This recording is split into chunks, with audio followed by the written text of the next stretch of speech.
Boa noite, amigas e amigos do Centro Espírita Ismênias de Jesus. É uma alegria estarmos aqui nesta noite para falar um pouco da evangelização das nossas crianças. Agradecemos a Deus pelo trabalho e a todos os esclarecimentos da doutrina espírita.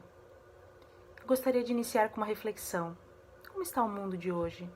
Quais as notícias que chegam até nós? São difíceis, né?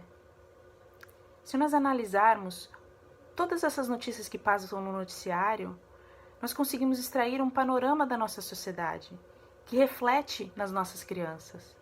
Eu sou professora de artes lá na rede pública do Guarujá, e eu vejo esses reflexos todos os dias nos meus alunos. A nossa sociedade hoje é bombardeada o tempo inteiro por diversos estímulos diferentes. É rádio, é TV, internet, que anda o tempo inteiro no nosso bolso, no celular. Quais serão as consequências desse excesso de estímulo? Zygmunt Bauman é um sociólogo e filósofo polonês. Ele escreveu um livro chamado Modernidade Líquida, onde ele descreve e analisa a nossa sociedade atual como a sociedade do efêmero, do passageiro, do temporário. Tudo é muito rápido, a internet, as redes sociais. Se buscarmos algo para representar essa sociedade, seria aqueles stories do Facebook e do Instagram, que são aquelas imagens que elas ficam disponíveis apenas 24 horas e depois desaparecem. As coisas hoje não são feitas mais para durar, nem os relacionamentos. Eu lembro uns anos atrás de uma amiga minha que resolveu casar e ela namorava há pouco tempo. E eu lembro de perguntar para ela, falei, nossa amiga, mas é muito pouco tempo já que vai casar. E a resposta dela, ela resume os relacionamentos da modernidade líquida. Ela falou, se eu cansar é só separar. E é assim com tudo hoje, com as amizades, relacionamentos amorosos. Hoje nós não nos esforçamos para consertar estas relações. Somos todos substituíveis. E hoje, nas redes sociais, todo mundo é feliz. Todo mundo viaja, come comida boa, tem uma relação abençoada com a família, não é? Mas será que é mesmo? As nossas crianças e jovens, elas estão crescendo neste mundo. Um mundo onde o hedonismo egoísta e o presentismo cresce desenfreadamente. Porque eu preciso ser feliz. Esse é o hedonismo egoísta. Eu preciso ser feliz agora, e é um prazer a todo custo, para minimizar todas as minhas dores. E precisa ser neste momento. Todo mundo na internet é feliz. Se eu não viajar, se eu não comer em restaurantes caros e chiques, se eu não tiver uma relação muito boa com a minha família, eu fracassei. E como será que esse cenário está mudando o comportamento das nossas gerações? Se observarmos nossas crianças, elas já funcionam de uma maneira completamente diferente da nossa. Essa geração atual não tem mais paciência para nada. Eles querem tudo e querem agora, neste momento. Outra consequência é a falta de atenção e memória. Como recebemos muitos estímulos diferentes ao mesmo tempo, o tempo todo, todos os dias, nós não conseguimos acompanhar todos esses conteúdos. Isso gera em nós uma ansiedade e às vezes até um desespero. Porque enquanto acompanhamos um filme, por exemplo, estamos perdendo uma série, um noticiário, uma festa. A consequência é que não conseguimos mais viver e apreciar o momento presente. Não prestamos atenção no que estamos vivendo agora. Estamos numa festa, mas continuamos ligados no Facebook, no Instagram. Nossa capacidade de memorizar também está prejudicada. Esse é um fenômeno que ele ainda não está oficialmente, esse termo não está oficialmente na comunidade médica. Mas esse fenômeno ele já é estudado pela psicologia. São síndromes associadas à tecnologia. Uma delas é a síndrome do Google. É que hoje nós não conseguimos reter mais informação. Pelo simples fato de que ela é muito fácil. Eu simplesmente faço uma pesquisa no Google e eu tenho essa informação. O nosso cérebro, ele é uma máquina extremamente eficiente. E ele tenta sempre funcionar com fazer o máximo, com a menor quantidade de energia possível. Então, se nós já temos todas as respostas na nossa mão, no nosso celular, por que o cérebro vai decorar? Vai gastar energia decorando essa informação? Mas eu acredito que a consequência mais triste que temos hoje, com esse excesso de estímulos, é que essa nossa nova geração está perdendo a empatia. Como temos o tempo inteiro nos meios de comunicação as notícias de todas as tragédias que acontecem no mundo, com todos os detalhes e todas as análises técnicas dos acontecimentos, o sofrimento do outro não nos sensibiliza mais. Temos hoje no mundo muitos espíritos passando pela adolescência. E esse é um período no desenvolvimento do ser humano que ele é relativamente novo nos estudos psicológicos. A primeira citação do termo adolescência em uma publicação médica data de 1904. Antes disso, o ser humano passava da infância para a vida adulta. Porque assim que eles terminassem os estudos, os meninos já começavam a trabalhar e procurar constituir família. As meninas também. Logo após a primeira menstruação, elas já podiam casar e ser mãe. Então, esse período psicológico da adolescência, ele é novo para o ser humano. E ele é extremamente conturbado por si só. O corpo está passando por diversas mudanças e muito rápidas.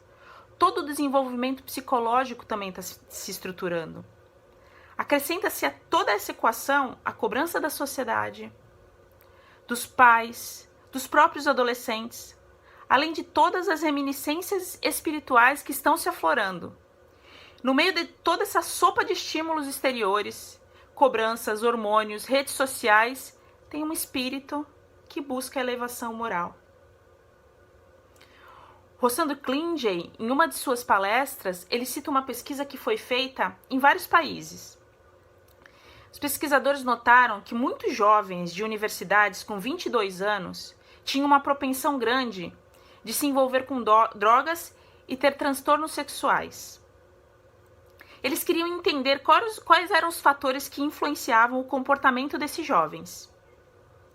Então, eles procuraram variáveis, estudar várias variáveis. O gênero, se era feminino ou masculino.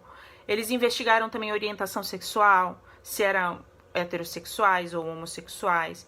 Investigaram fatores culturais e socioeconômicos. Investigaram até religiões, se era de uma religião específica.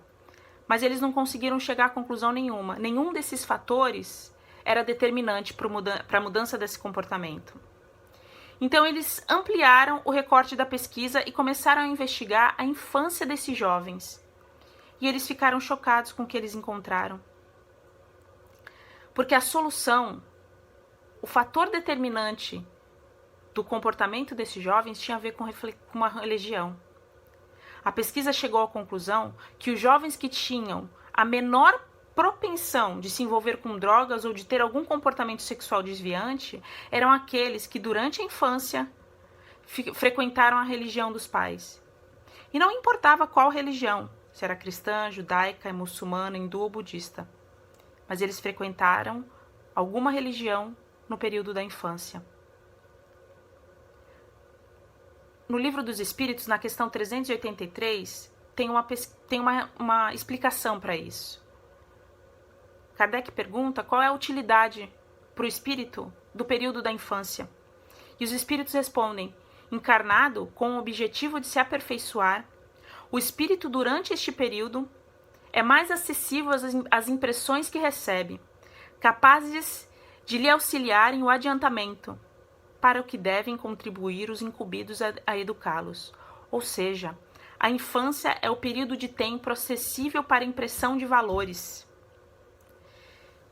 Destacando que os espíritos, nessa pergunta, não atribuem a incumbência da educação de uma criança somente aos pais. É principalmente dos pais, mas não somente deles. Todos nós que entramos em contato com alguma criança temos o dever de lhe imprimir valores. E por que nós? Porque nós somos a geração adulta de agora. Então esses valores vão acompanhar esse espírito até a sua vida adulta, como que um escudo protetor.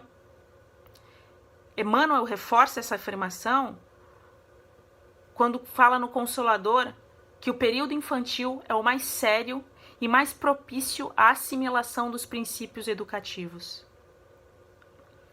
É evidente que mesmo criando nossos filhos da melhor maneira possível, não podemos garantir que eles se tornem um homem de bem, afinal eles têm o livre-arbítrio. Mas nós temos o dever de apresentar nossos filhos a Deus. Não importa o que eles serão depois. Citando Emmanuel, deve-se nutrir o coração infantil com a crença, com a bondade, com a esperança e com a fé em Deus. Sobre a responsabilidade dos pais neste período, a questão 385 do Livro dos Espíritos, o Espírito da Verdade diz assim: a infância ainda tem outra utilidade. Os espíritos só entram na vida corporal para se aperfeiçoar, para se melhorar. A delicadeza da idade infantil os torna brandos, acessíveis aos conselhos da experiência e dos que devem fazê-los progredir. Nessa fase é que se lhe podem reformar os caracteres e reprimir os maus pendores. Tal o dever de Deus que Deus impõe aos pais, missão sagrada, que terão que dar conta. Ou seja, não existe aquilo de esperar que os filhos, quando estiverem mais velhos, decidam se vão ou não frequentar uma religião. É o nosso dever apresentar Deus às crianças. Mas e quando devemos começar uma evangelização? Muitas pessoas me perguntam qual a idade que devemos introduzir a criança numa religião. A maioria dos centros espíritas inicia as aulas de evangelização aos 3 anos de idade. Mas cada vez mais nós entendemos que todo esse processo reencarnatório e o processo de aprendizagem se inicia muito antes da concepção. Aqui no Ismênia, no ano passado, nós iniciamos a nossa turma de evangelização de bebês, com bebês de 0 a 2 anos e 11 meses. Mas quando primeiramente ouvimos sobre a evangelização de bebês, nós ficamos com muitas dúvidas. Como evangelizar bebês tão pequenos? Depois de muitos estudos e de iniciar a experiência, podemos dizer que é urgente que a evangelização, que todas as evangelizações se ampliem para a faixa etária que incluam os bebês. Isso sem falar nas experiências que já existem em muitos lugares do Brasil de evangelização no ventre materno. Nós precisamos lembrar que nossos bebês são espíritos reencarnados. Muitos deles, quem sabe, mais antigos que nós mesmos, que retornam à Terra com o objetivo de se aperfeiçoar. Emmanuel já nos disse que a infância é o período mais sério e propício ao aprendizado. Então, o nosso trabalho na evangelização de bebês ele é pautado na vivência dos ensinamentos do Cristo. O ambiente é sempre cercado de amor, harmonia, para que a criança sinta a presença amorosa de Jesus. E dessa maneira absorva os ensinamentos de amor ao próximo, respeito e bondade, que o Mestre tão vividamente exemplificou. A ciência ela nos ajuda a entender este processo de aprendizagem.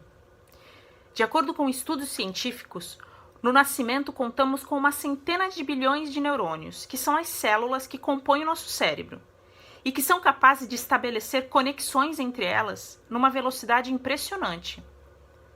Quanto mais o bebê é estimulado, mais os neurônios vão se conectando. E quanto mais uma área é estimulada, mais essas conexões amadurecem, fazendo com que esses impulsos elétricos passem com mais rapidez. E esse processo está diretamente ligado com a aprendizagem. E essa questão de necessidade de estímulo contínuo para o desenvolvimento é facilmente observada nos bebês. Eles estão sempre experimentando, testando, criando hipóteses. Eles são cientistas. E é por isso que eles repetem várias vezes a mesma atividade e movimentos. Esses estudos nos mostram ainda que o cérebro do bebê já está pronto para aprender, memorizar e se emocionar desde o nascimento, pois o sistema límbico, que é a parte do cérebro que é responsável pelas emoções, memórias e aprendizado, está pronto esperando estímulos. Por isso, as atividades realizadas na evangelização de bebês são planejadas com o objetivo de sensibilizar o bebê e fazer com que ele acione as emoções, utilizando vivências e materiais didáticos apropriados que ativam sua percepção sensorial e motora. Assim, o cérebro se emociona e assimila o conteúdo doutrinário de uma forma lúdica que constrói uma memória espiritual ao longo das experiências propostas na evangelização. E sempre com a participação dos pais. Na sala de evangelização de bebês, os pais participam da ação evangelizadora com o objetivo de estreitar os laços, reforçar o compromisso dos pais e porque o afeto é o ingrediente principal para o estabelecimento dessas conexões neurais e no desenvolvimento da capacidade de pensar, sentir e agir. E isso impacta na vida dos bebês como um todo. Na verdade, todo o planejamento das ações evangelizadoras, em qualquer idade, deve ser pautado sobre vivências. A FEB editou um documento que chama Orientação para a Ação Evangelizadora da Infância e da Juventude. E neles, eles descrevem todas as recomendações de como estruturar uma evangelização dentro de um centro espírita.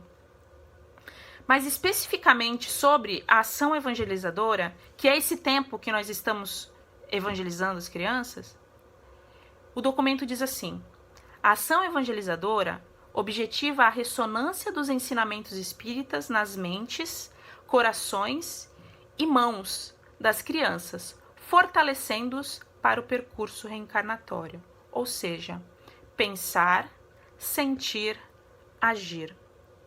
Se eu pudesse fazer um resumo do que acontece dentro da sala da evangelização, seria isso: adquirir o conhecimento doutrinário através da fé raciocinada na busca pelo aprimoramento moral, pela vivência no amor e no trabalho do bem. Podemos também resumir como objetivo da evangelização a implantação do reino de Deus no coração humano.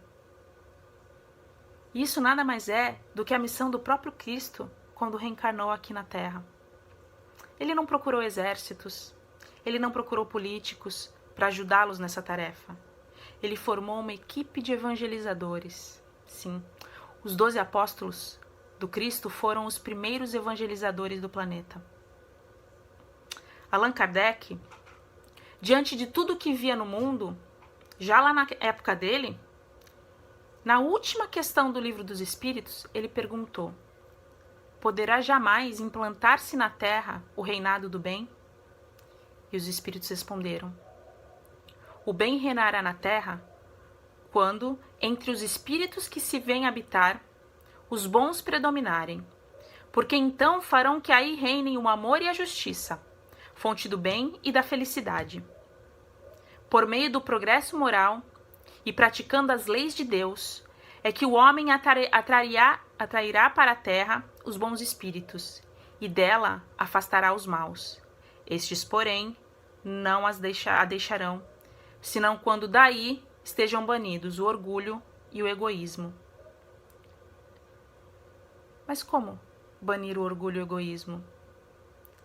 Bezerra de Menezes nos ajuda a entender, quando ele diz que para extinguir a chaga da ignorância que acalenta a miséria, para dissipar a sombra da cobiça que gera a ilusão, para exterminar o monstro do egoísmo que promove a guerra, para anular o verme do desespero que promove a loucura e para remover o charco do crime que carrega o infortúnio, o único remédio é o Evangelho de Jesus no coração humano. É a evangelização. Nós temos hoje em nossas mãos uma geração que é extremamente privilegiada. E eu não estou falando somente das facilidades da vida moderna que a vida moderna nos proporciona. Não. Eu estou falando do fato de terem a oportunidade de chegarem ao espiritismo através do amor e do estudo, e não mais pela dor como muitos de nós. Ter o espiritismo como a doutrina esclarecedora, e não mais somente como uma doutrina consoladora. Usar o conhecimento do Evangelho para alavancar a evolução, e não apenas para corrigir erros do passado. Nós temos a obrigação de ajudá-los de todas as maneiras possíveis. Para finalizar, eu cito as palavras de Amélia Rodrigues. Evangelizar é trazer Cristo para o solo infantil como bênção de alta magnitude. A criança evangelizada torna-se jovem digno, transformando-se em cidadão do amor com expressiva bagagem de luz para toda a vida, mesmo que transitando em trevas exteriores. Impostergável, desse modo, o ministério preparatório das gerações novas, guiando-os para Jesus, a fim de que se construa, desde agora, o reino de Deus definitivamente no mundo. Muito obrigada.